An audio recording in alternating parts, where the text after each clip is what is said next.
An old woman died on a Tuesday, and it took her family 3 days to find the jar. It was just sitting on the top shelf of her closet behind a stack of blankets nobody ever used. An old glass jar, the kind that used to hold pickles, filled almost to the lid with coins and folded bills. Her daughter sat on the edge of the bed holding it and started crying in a way nobody had seen at the funeral. Her grandson didn't understand it at first. It wasn't that much money, maybe $800, but his mother kept saying the same thing over and over. She never spent it. 60 years and she never touched it. He made more money in a month than she'd probably seen in a year for most of her life. Nicer apartment than she'd ever had, nicer car, and almost nothing saved. That's the moment he started asking a question a lot of people avoid. Why do so many people who grew up with so much less end up with so much more? Why do Chinese families, generation after generation, end up richer than American families making the exact same income? By the time this video ends, you're going to understand exactly what was sitting in that jar and why she never let herself touch it. The woman had grown up in Shanghai, in a house with no heating and not always enough food. She used to tell her grandson about the bread she ate as a kid, this flat, plain, tasteless thing, and how on the good days, that was breakfast, lunch, and dinner. She never told that story to make him feel sorry for her. She told it laughing, like it was a joke on some younger version of herself who didn't know any better yet. But underneath the laugh, there was something else. Every year at New Year, she'd hand him a small red envelope with a few folded bills inside, and she'd say something in Mandarin that didn't translate to Happy New Year the way you'd expect. It translated closer to wishing you wealth. Not happiness first, wealth first. For years, he thought that was just a cultural quirk. It took him 29 years and a pickle jar to realize it wasn't a quirk at all. It was a warning wrapped in a gift. Because for her, money was never about buying things. It was about never being hungry again. And that difference, that one difference, sits at the center of the entire gap we're talking about today. See, in America, an entire identity gets built around spending. Someone gets a raise, they upgrade something. They have a rough week, they deserve a treat. Spending becomes proof that things are going well. But in a lot of Chinese households, it works the opposite way. Saving is the proof. Keeping money is the achievement, not spending it. When you're taught that from the time you're old enough to hold a red envelope, it doesn't just change your habits, it changes what feels good in your body when you make a decision. There's a number that stops most people the first time they hear it. In China, people save around 46% of what they earn on average.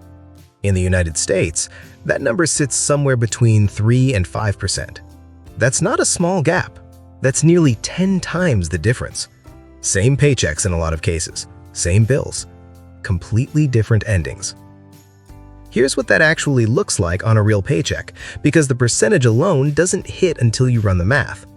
Say someone brings home $4,000 a month. At the American average, they're saving somewhere between $120 and $200 of that. At the Chinese average, they're saving close to $1,800 out of the exact same $4,000. Same income, same rent probably. The only thing that moved was the decision. Multiply that gap by 12 months, then by 10 years, and you're not talking about a difference of a few $100s anymore. You're talking about the difference between having options and not having any. Now here's where it gets a little heavier, because her grandson started digging into her life a little more after they found that jar. And he found out she wasn't just naturally frugal. She was terrified, in a very specific way, of one thing: debt. Her husband had a friend back in Shanghai, a man who built a decent-sized business in the 70s. For a while, it looked like he'd made it. Bigger office, more employees, a nicer apartment for his family. He used to send photos back showing off the new office, the new car, proud of everything he'd built in such a short time. At his peak, the business was pulling in the equivalent of around $40,000 a month, but he'd built all of it by stacking loan on top of loan, close to $200,000 borrowed against a business that had never once been tested by a bad year, betting the growth would always outrun the repayments. For a while, it did. And then it didn't. Business slowed down for a few months, the way it does for everyone eventually.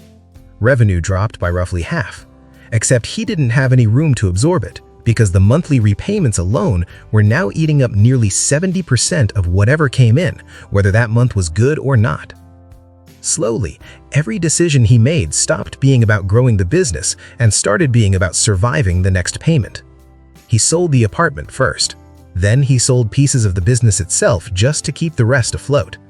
By the time it was over, he'd lost almost everything he'd spent a decade building, and he had to start over in his 50s with barely anything to show for the years before. She used to tell that story like it was a ghost story, and to a kid hearing it for the first time, it kind of was one. The lesson buried inside it was simple. Debt doesn't just cost you money, it costs you your freedom to choose, one payment at a time, until you're not really the one making decisions anymore. That's why she paid for everything in cash, even the things that would have been easier to finance. It wasn't stubbornness, it was armor. If any of this is starting to feel a little too familiar, do something for me before we keep going. Drop a comment and tell me the number in your own bank account right now that would actually scare you if you had to admit it out loud. Not the number you'd tell your friends, the real one. I promise you, whatever you're about to type, someone else reading the comments is dealing with the exact same number. And honestly, that's kind of the point of this whole video. And if you haven't already, subscribe, because we're going to keep pulling threads like this apart every week. Back to the woman, because the jar is only half the story. Even after she left China and moved to the US, she never really stopped cooking every meal at home. Going out to a restaurant was a whole event, something that happened maybe once every couple of weeks, not something you did because you were too tired to cook. Her grandson used to find that kind of embarrassing as a teenager, if he's being honest. All his friends' families ordered takeout constantly. His grandmother's house ran on leftovers, on repeat, until there was nothing left to repeat. It wasn't until he started tracking his own spending in his 20s that he understood what she'd actually been protecting. The average person eating out regularly can quietly burn through $2,000 or $3,000 a year without ever noticing it happening. Here's the math nobody does in their head at the moment they're ordering. Take what you spend on a meal out, say $25, multiply it by how many times a week you actually do it, say 3, and you get $75 a week. Multiply that by 52 weeks and you land just under $4,000 a year. That's before drinks, before delivery fees, before tip. $20 here, $30 there, it never feels like much in the moment. It's only when you add up an entire year that you realize you basically ate a small vacation, one delivery fee at a time. Funny enough, the one exception was Sundays. Every single Sunday, no matter what, the whole extended family crammed around her table, and that was the one meal that felt like an event.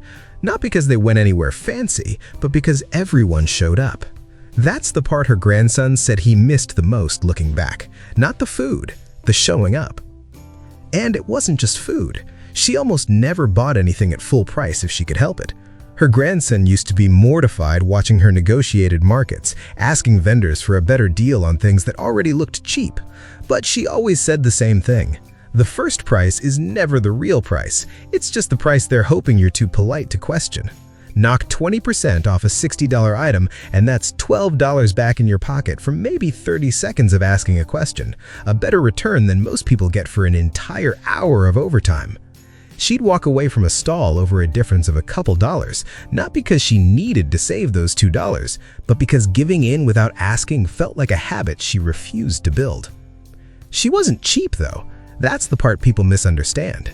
When something actually mattered, she'd spend without blinking. She bought her husband a genuinely nice watch for their 40th anniversary, no hesitation, and he wore it like it meant more than any other object he owned. But she used to talk about spending in terms of how long something would actually serve you. Take the price of something and divide it by how many days you'll actually use it. That's the real cost, not the number on the tag. A $150 pair of shoes that lasts 5 years works out to about 8 cents a day. A $60 pair that falls apart in 4 months costs you 50 cents a day. The cheaper shoes were never actually cheaper. Most of what she skipped wasn't things she needed and denied herself. It was things she never actually wanted in the first place. She just knew how to tell the difference.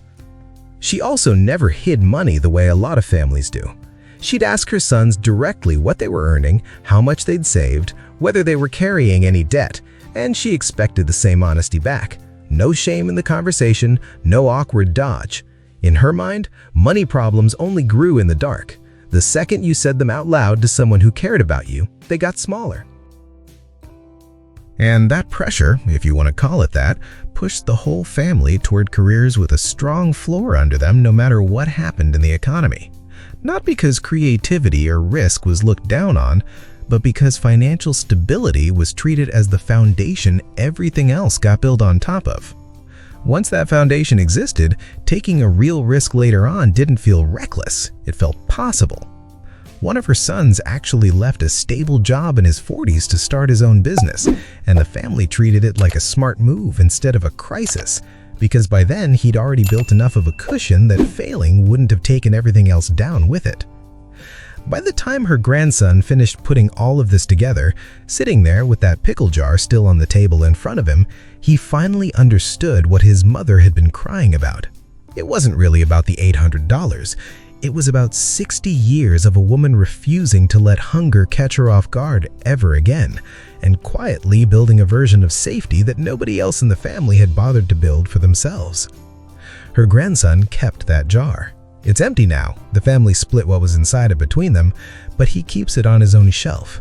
And every time he catches himself about to buy something he doesn't actually need or finance something he could just save up for instead, he thinks about a woman eating plain bread for dinner and still finding a way to laugh about it 50 years later.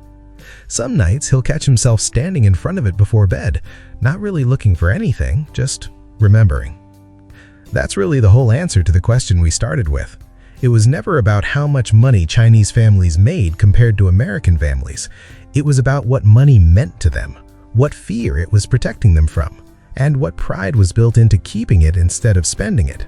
You don't need to have grown up the way she did to build that same relationship with your own money. You just need to actually decide that keeping it means something too. If this hit a little close to home, subscribe, because there's a lot more of these stories where this came from.